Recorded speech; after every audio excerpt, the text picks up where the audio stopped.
अस्सलाम वालेकुम। जैसे कि लास्ट वीडियो में हम डिस्कस कर चुके थे कि हमने कस्टमर का रिकॉर्ड कैसे बनाना है और उसके अलावा कस्टमर को अगर कोई चीज़ कैश पे सेल करनी है या फिर उसका उधार ऐड करना है तो वो कैसे ऐड करना है। ठीक है, तो उम्मीद करता हूँ आपके पास जितने भी कस्टमर्स के नाम थे, जैसे कि हमारा ये सॉफ्टवेयर है, तो आपने यहाँ पे कस्टमर्स में जाके जो भी कस्टमर्स के रिकॉर्ड थे वो सारे नाम आपने यहाँ पे क्रिएट कर लिए होंगे।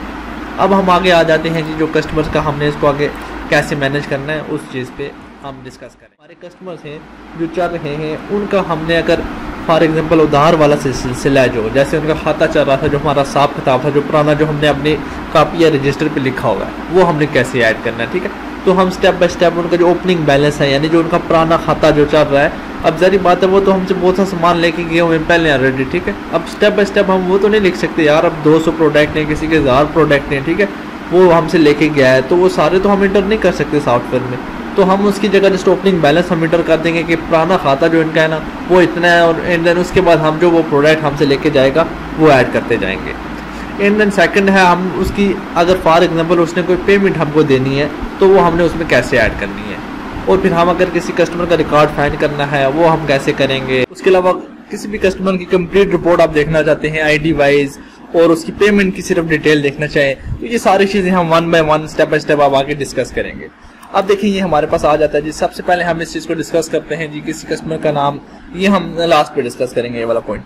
सबसे पहले जी कस्टमर का उधार की मालूमात, कस्टमर की उधार की मालूमात। देखिए जी, सबसे पहले हम देखें, हमने जैसा कि लास्ट में हमने क्या बनाया था, जहाँ पे हमने मुख्तलिफ अकाउंट्स बनाए थे। देखिए जी, जैसे कि लास्ट में हमने मुख्तलिफ अकाउंट्स बनाए थे, ठीक है, अकाउंट आपने जब बनाए तो वो अब देखें जो हमने बनाए थे वो आपको यहाँ पे उन सब के नेम शो हो जाएंगे। ठीक है, जो जो आपने अकाउंट बनाए हैं। अब हम बनाते हैं फॉर एग्जांपल हमारा एक क्लाइंट है जिसका हमारा पुराना खाता चल रहा है।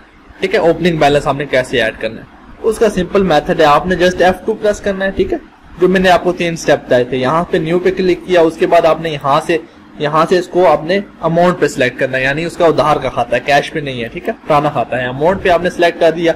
तीसरे नंबर पे यहाँ पे आके हमने उसका नाम सिलेक्ट कर देना है, जैसे कि ये मेरे पास है अशरफ। ठीक है, मैंने इसका नाम सिलेक्ट कर दिया। ठीक है, सिलेक्ट करने के बाद अब देखें यहाँ पे हमारे पास नाम सिलेक्ट हो चुका है। होने के बाद अब ये बंदा है जो हमारा एक क्लाइंट है, अब इसका यार पुराना खाता है हमारे पास, फॉर एग्जांपल 40,000 का इसका पुराना हमारा ओपनिंग बैलेंस है। अब यहाँ पे ये पॉसिबल तो नहीं है कि यहाँ पे मैं आऊँ उसके जो 40,000 के जो प्रोडक्ट ने वो मैं वन बाय वन यहाँ पे ऐड करना शुरू कर दूं। ठीक है, तो ये तो मुश्किल हो जाएगा। तो यहाँ पे ये कि हम इसका ओपनिंग बैलेंस ऐड कर देंगे कि कल तक जो सामान आपसे लेके गया ना उसकी जितनी भी रकम बनती है वो हम यहाँ पे ऐड कर देंगे।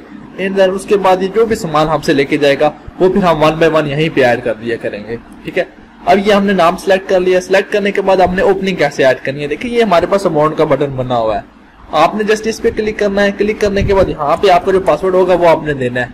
देने के बाद यहाँ पे अब आपसे पूछता है कि यहाँ पे आप अमाउंट लिखे कितनी आपने उसका ओपनिंग बैलेंस ऐड करना है। फॉर एग्जाम्पल हम कह रहे थे 40,000 है इसका, तो हमने 40,000 इसका लिख दिया। लिखने के बाद आपने यहाँ पे ऐड या एक्सपेंस, ये आपने इन पे नहीं क्लिक करना, ये देखें सेकंड पे ओपनिंग का बटन बना हुआ है, आपने इस पे क्लिक करना है ओपनिंग बैलेंस ऐड करने के लिए, यानी उसका जो पुराना खाता है वो ऐड करने के लिए। आप ओपनिंग पे क्लिक करें तो देखें ये सक्सेसफुली एडेड ओपनिंग उसने कर दिया, और ये हमें बता रहा है जी कि अभी जो ओपनिंग बैलेंस है वो आपका -40,000 पे चला गया है। ठीक है जी, तो इस तरह हमने उसका जो ओपनिंग बैलेंस है वो यहाँ पे हमने ऐड कर दिया, तो देखें ये हमारे पास -40,000 में आ चुका है।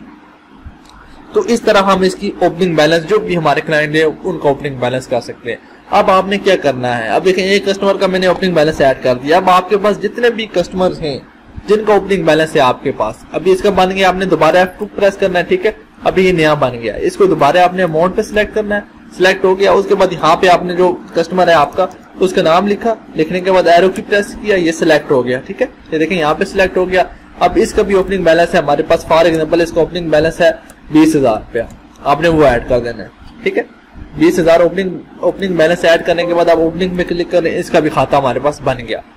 फिर आपने जो नया कस्टमर है उसका आपने अकाउंट बनाना है, न्यू पे क्लिक किया, उसके बाद अमाउंट पे क्लिक किया। अमाउंट पे क्लिक करने के बाद यहाँ पे आगे, यहाँ पे आने के बाद आपने उसका नाम लिखा, लिखने के बाद उसका जो खाता था यहाँ से अमाउंट पे जाके पासवर्ड लगाया, लगाने के बाद यहाँ पे उसका जो खाता था वो हमने यहाँ पे ऐड कर दिया।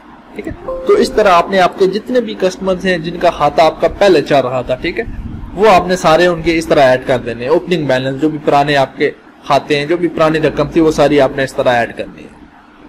ठीक है, तो अभी आप उन सब की जो भी ओपनिंग बैलेंस है वो सारी ऐड कर लें। ठीक है जी।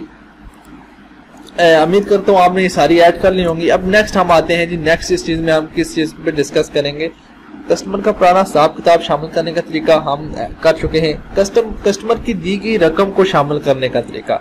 अब देखें, अभी फॉर एग्जांपल हम हमारा एक कस्टमर है, यहाँ पे हम आते हैं, ये हमारा कस्टमर है, ठीक है जी।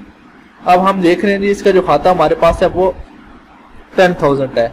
अब ये कस्टमर आता है हमारे पास, ठीक है जी। ये कस्टमर आके कहता है जी मैंने आज ना, मेरा खाता 10,000 है तो मैंने आज ना 5,000 जमा करवाने, तो वो आपने कैसे ऐड करना है? उसका भी बिल्कुल सिंपल तरीका, जैसे आपने ओपनिंग बैलेंस ऐड किया, आपने अमाउंट पे क्लिक करना है, अमाउंट पे क्लिक करने के बाद आपने पासवर्ड लगाना है, लगाने के बाद उसका 10,000 खाता है तो वो फॉर एग्जाम्पल 5,000 आज जमा करवाना जा रहा है। 5,000 जमा करने के बाद आपने ऐड पे क्लिक करना है, ओपनिंग पे क्लिक नहीं करना, आपने जस्ट ऐड पे क्लिक करना है। जब आप ऐड करेंगे तो देखिए पेमेंट उसने 5,000 की यहाँ पे ऐड कर दी और अभी आपको यहाँ पे दिखा रहा है कि अब उसका जो खाता रह गया वो 5,000 रह चुका है। तो इस तरह आप जो भी कस्टमर है जो आपको पेमेंट देता है उसकी पेमेंट आपने इस तरह ऐड करनी है, ठीक है। यहाँ पे भी पेमेंट है लेकिन ये जस्ट आपकी चेंज के लिए है, जो मेन पेमेंट है आपके खाते की वो आपने यहीं पे आके ऐड करनी है, ठीक है। यहाँ पे पेमेंट लिख के ऐड पे क्लिक करना है, वो तब जाके आपकी पेमेंट ऐड होगी। तो इस तरह आपकी जो भी पेमेंट है आपने इस तरह ऐड करनी है। कस्टमर तलाश ब्लॉक को चालू करने का तरीका। अच्छा जी, अब देखें हम यहाँ पे आ जाते हैं, मैं इसको दोबारा क्लोज करके ओपन करता हूँ। एक चीज मैं आपको बताता हूँ यहाँ। अब देखिए यहाँ पे हमने फाइंड कस्टमर अगर रिकॉर्ड किसी का हमने मालूम करना है, इसमें हम जो फर्स्ट है किसी कस्टमर का कैश पे या उधार में जो कौन चीजें फाइनल करने का तरीका या उसका जो भी रकम है वो फाइनल, उसका जो भी रिकॉर्ड है वो फाइंड करने का तरीका है वो भी हम इसमें डिस्कस कर लेंगे। अब देखिए ये फाइनल रिकॉर्ड है तो ये बटन काम ही नहीं कर रहा है, हमारे पास डिसेबल हुआ है। इसको हमने कैसे इनेबल करना है? तो देखिए ये हमारे पास कस्टमर का मेन्यू बार बना हुआ है, यहाँ पे आपने करना है फाइंड रिकॉर्ड बाय नेम या फिर Ctrl+R प्रेस करना है। जब आप प्रेस करेंगे तो देखिए ये हमारे पास अब इनेबल हो गया और यहाँ पे हमारे तमाम कस्टमर्स के नेम शो हो रहे हैं, ठीक है। अब फॉर एग्जांपल किसी कस्टमर का हमने कैश पे अमाउंट देखना है, इसका देखना है, इसको सेलेक्ट करें और एरो की प्रेस करें तो इसका अगर कैश पे बिल बना हुआ तो यहाँ पे शो हो जाएगा। अभी इसका कोई नहीं बना हुआ इसलिए नहीं शो हो रहा। तो मैं देख रहा हूँ, मैंने नेक्स्ट कस्टमर का सिलेक्ट किया एरो की से, तो देखें इसका हमारे पास ये बिल बना हुआ है, 2 प्रोडक्ट यहाँ पे लेके गया है कैश पे, तो वो हमें ये दिखा रहा है। ये देखें 10-10 रुपए शो कर रहा है, ये 10 रुपए नहीं है 10 रियाल है, ठीक है। ये मेरा इंटरनेशनल क्लाइंट है, उसका ये डेटाबेस पड़ा हुआ है, तो ये आपको उसके मुताबिक ये दिखा रहा है, ठीक है। तो इस तरह आपके पास जो भी कस्टमर है उसका रिकॉर्ड अगर कैश पे देखना है वो आप देख सकते हैं। अब देखें ये हमारा एक क्लाइंट है, इसका कैश पे हमें दिखा रहा है 545 रियाल का ये सामान हमसे लेके गया है, ठीक है। अब फॉर एग्जांपल हम कहते हैं नहीं यार ये तो कैश पे दिखा रहे हैं, हमने इसका उधार वाली रकम देखनी है जो हमारे साथ इसका खाता चल रहा है वो। यहाँ पे आपने जस्ट अमाउंट पे सिलेक्ट करना है और यहाँ पे आके इसको रिफ्रेश करना है, तो इसका जो अमाउंट पे है वो जस्ट ओपनिंग बैलेंस है यहाँ पे 590 रुपए, तो यहाँ पे वो दिखा रहा है 590 रुपए, जो उसका ओल्ड बैलेंस है यहाँ पे वो शो कर रहा है, ठीक है।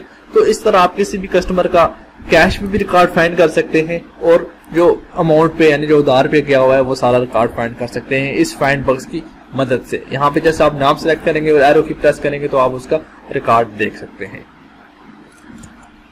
अब हम नेक्स्ट चीज डिस्कस करते हैं जी, कस्टमर रिकॉर्ड की मुकम्मल तफसीर रिपोर्ट। अब इस रिपोर्ट में हम सारी चीजें डिस्कस कर लेंगे। अब फॉर एग्जांपल अब हमारा ये कस्टमर है, ठीक है, इसका हमारा जो खाता चल रहा है 500 रुपए।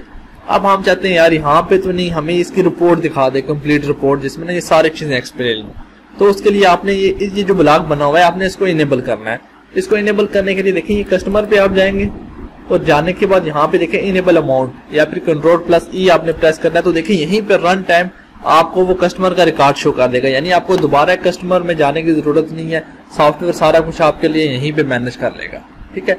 अब देखिए यहाँ पे उसने 4 बटन शो कर दिए हैं। अगर तो आप जो कस्टमर का रिकॉर्ड है यानी जो आईडीज उसके नाम पे बनी है, जो उसके नाम पे आईडीज बनी है, जस्ट उनकी डिटेल देखना चाहते हैं, आप इस बटन पे क्लिक करेंगे तो तमाम आईडीज जो इस कस्टमर के नाम पे बनी है वो शो कर रहा है, बल्कि डेट वाइज शो कर रहा है जी कि 12-19 सितंबर को ये आईडी बनी है 42 और इस बंदे का जो टोटल बिल बनना है वो इतना बना है, ठीक है। और फिर सेकंड आईडी 27 सितंबर को बनी है, ठीक है, और ये आईडी वो शो कर रहा है और साथ उसका नाम और उसका जो बिल बना है उतना। और फिर तीसरी आईडी जो 28 सितंबर को बनी है वो बता रहा है और साथ साथ इसका जो टोटल बिल बना है, और एट द एंड आपको ये बता रहा है जी कि इसका टोटल जो अमाउंट बनी है वो कितनी है और जो टोटल क्वांटिटी वो कितनी लेके गया है वो बता रहा है। अब आप कहते हैं नहीं यार यहाँ पे हमें तो बिल वाइज दिखा रहे हैं, हमने तो ये देखनी है कंप्लीट प्रोडक्ट वाइज, जो प्रोडक्ट वो हमसे लेके गया है। उसके लिए देखें हम ये सेकंड बटन है हमारे पास डेट वाइज, आप इस पे क्लिक करेंगे तो आपके पास देखें अब हमें वो कंप्लीट थर्मल प्रिंटर के हिसाब से दिखा रहा है कि 19 तारीख को उसका जस्ट ओपनिंग बैलेंस हमने ऐड किया और फिर 27 तारीख को हमने उसकी पेमेंट ऐड की है, 2 पेमेंट उसने हमें दी है वो हमने ऐड की है, और उसके साथ साथ हमने 28 तारीख को फिर एक वो प्रोडक्ट हमसे लेके गया 499 रुपए का, वो प्रोडक्ट ऐड किया और ऐड किया हमें ये दिखा रहा है उसका टोटल जो बैलेंस है हमारे पास रिमेनिंग है वो क्या है। तो देखिए इंतहाई आसानी के साथ यहाँ पे आपको एक बहुत ही खूबसूरत तरीके में उसने रिपोर्ट फॉर्मेट में आपको सारा कुछ दिखा दिया, डेट वाइज आप इजीली उसका सारा रिकॉर्ड यहाँ पे देख सकते हैं। अब आप कहते हैं यार यहाँ पे तो मुझे पेमेंट की समझ नहीं आ रही, बैलेंस भी ओपनिंग है और साथ ही चीजें भी है, मैं सिर्फ देखना चाहता हूँ उसने हमें पेमेंट कब जमा कराई है। तो उसके लिए देखिए हमारे पास ये ट्रांजेक्शन इसका बटन बना हुआ है, आपने जस्ट इस पे क्लिक करना है तो हमें जस्ट ट्रांजेक्शन की जो उसने पेमेंट सबमिट करवाई है, जिस डेट को करवाई है वो हमें शो होगी। आप देखें 27 तारीख को उसने हमें पेमेंट सबमिट कराई है, ये हमें वो जस्ट शो कर रहा है और टोटल इसकी जो पेमेंट है वो 480 हुई है। अब फॉर एग्जाम्पल इसका 500 बकाया, आज हम दोबारा पेमेंट इसकी ऐड करते हैं 200 रुपए, देखते हैं यहाँ पे वो शो करेगा या नहीं। आपने अमाउंट पे क्लिक करना है, जैसे कि हम पहले डिस्कस कर चुके हैं आपने पेमेंट कैसे ऐड करनी है। पासवर्ड लगाया, लगाने के बाद फॉर एग्जाम्पल 590 तो 90 रुपए हम डाल देते हैं इसकी पेमेंट में, जितनी भी अमाउंट डालनी है वो लिखने के बाद आपने ऐड पे क्लिक करना है और ये देखें एडेड सक्सेसफुली पेमेंट आ गई 90 रुपीज की। अब जाके हम इसका देखते हैं जी, अब देखिए इसने यहाँ से कर दिया, पहले 590 था अब 500 हो गया। अब हम जाके ट्रांजेक्शन पे देखते हैं कि आज वाली जो पेमेंट है उसने यहाँ पे अपडेट किया, यानी आप इस पे क्लिक करें तो देखें यहाँ पे हमारे पास जो लास्ट पे है आज 29 तारीख है और उसके मुताबिक दिखा रहा है कि आज हमने पेमेंट ऐड की है 90 रुपीज की, जो कि ऐड हो चुकी है। ठीक है, अभी हमने जो पेमेंट ऐड की है तो इस तरह हम उसको देख सकते हैं। अब फॉर एग्जाम्पल हम एक नया कस्टमर है, हम देखना चाहते हैं यार हमारे तमाम कस्टमर जिनका जो भी हमने रिकॉर्ड ऐड किया है, फॉर एग्जाम्पल जिनके भी जो भी खाता चल रहा है, जितना भी बिल बनना है वो हम जस्ट एक पेज पे देखना चाहते हैं कितना बनना है। तो उसके लिए ये ऑल का बटन बनना है, आपने जस्ट इस ऑल पे क्लिक करनी है। ऑल पे जब आप क्लिक करेंगे तो तमाम कस्टमर्स जिनका रिकॉर्ड बना हुआ है यहाँ पे देखें उसके नाम, उसकी आईडी और तमाम जितना उनका बिल बनना है वो आपके पास यहाँ पे शो हो जाएगा। तो देखें ये हमारे पास कंप्लीट यहाँ पे रिकॉर्ड उसका शो हो रहा है, हमारे जितने भी कस्टमर्स है जिनका खाता चल रहा है उनका हमारे पास यहाँ पे रिकॉर्ड शो हो रहा है। और एट द एंड पे हमें ये दिखा देगा कि टोटल रिमेनिंग आपकी कितनी है, उसके मुताबिक यहाँ पे आपको ग्रैंड टोटल आपको वो रकम बता देगा। तो इस तरह आप जो भी कस्टमर्स का रिकॉर्ड है उसको मैनेज कर सकते हैं। मेरे ख्याल से तमाम कस्टमर के मुकम्मल बकाया जाते इसमें सारी चीजें हमने डिस्कस कर ली हैं। इसको आप स्टेप बाय स्टेप देखें वीडियो को और इसको इम्प्लीमेंट करें, तब जाके आपको इस चीज की समझ आएगी। तो इस तरह आप किसी भी कस्टमर का रिकॉर्ड मैनेज कर सकते हैं। इंशाल्लाह हम नेक्स्ट आगे परचेज सिस्टम में वो आगे नेक्स्ट वीडियोस में डिस्कस करेंगे।